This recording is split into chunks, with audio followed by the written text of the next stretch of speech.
శ్రీగురుభ్యో నమః.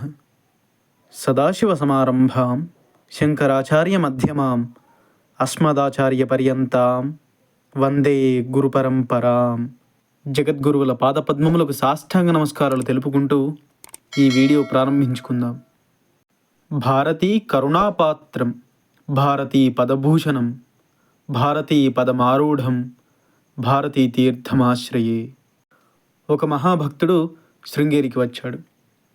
అతడు చాలా మతశ్రద్ధావంతురాలు, ప్రశంసనీయ గుణభూషితురాలు అయిన తన కుమార్తెకు తగిన వరుని అన్వేషణలో ఉన్నాడు.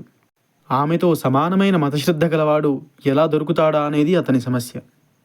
ఈ విషయం శ్రీ మహాసన్నిధానం వారికి తెలుపవలసిందిగా అతని మిత్రులు తనకు సలహా ఇచ్చారు.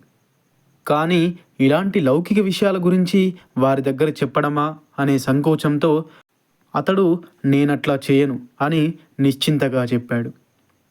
శృంగేరిలో కొన్నాళ్ళు ఉన్న తర్వాత అతడు మంత్రాక్షతలు తీసుకోవడానికి శ్రీ మహాసన్నిధానం వారి వద్దకు వెళ్ళాడు.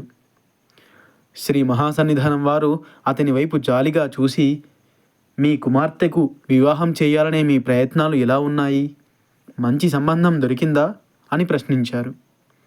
ఆశ్చర్యచకితుడైన అతడు, లేదు స్వామి, ఇంకా లభించలేదు.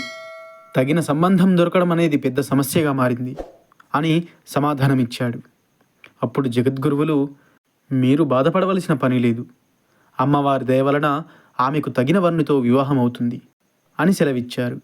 శ్రీ మహాసన్నిధానం వారి దివ్య దృష్టికి ఆ భక్తుడు ఆశ్చర్యచకితుడైపోయాడు. ఆ భక్తునికే కొన్ని సంవత్సరాల క్రితం ఇటువంటి ఆశీర్వాదమే లభించింది. అతడు చాలా కాలం నుంచి పనిచేస్తున్న కంపెనీలో పై అధికారులు మారారు. అందువల్ల చాలామందిని ఉద్యోగాల నుండి తొలగించడం జరిగింది. వాళ్లలో కొంతమంది అంతకుముందే స్ట్రైక్ చేశారు. ఉద్యోగం నుండి తీసివేయాలనుకున్న వాళ్ళలో ఇతని పేరు కూడా ఉంది. అయితే లేబర్ కోర్టులో కేసు వేయడంతో ఆ కోర్టు కంపెనీ తలపెట్టిన చర్యను నిలిపివేసింది. ఆ కేసు అలా నడుస్తూనే ఉంది. ఇంతలో కొంతమంది ఆ కేసు కొట్టివేస్తారేమో అనే భయం చేత కంపెనీతో సంప్రదింపులు చేసుకొని ఆ తగాదా పరిష్కరించుకోవాలని అనుకోవడం ప్రారంభించారు. అయితే ఈ భక్తుడు పై అధికారుల నుండి అనధికారికంగా వస్తున్న ఒత్తిడికి లొంగడానికి ఇష్టపడలేదు. అతని మిత్రులు కొందరు శ్రీ మహాసన్నిధానం వారికి వ్రాయమని సలహా ఇచ్చారు. అయితే ఇతడు ఇలాంటి విషయాల కోసం శ్రీ మహాసన్నిధానం వారిని కష్టపెట్టడానికే ఇష్టపడలేదు.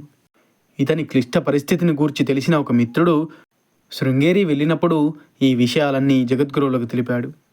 శ్రీ మహాసన్నిధానం వారు ఆ విషయంలో అధికమైన విచారాన్ని ప్రకటించి, అతనిని బాధపడవద్దని చెప్పండి, ఆ కేసు అతనికి అనుకూలంగానే నిర్ణయింపబడుతుంది, అతనికి నా ఆశీస్సులు అందజేయండి అని అన్నారు.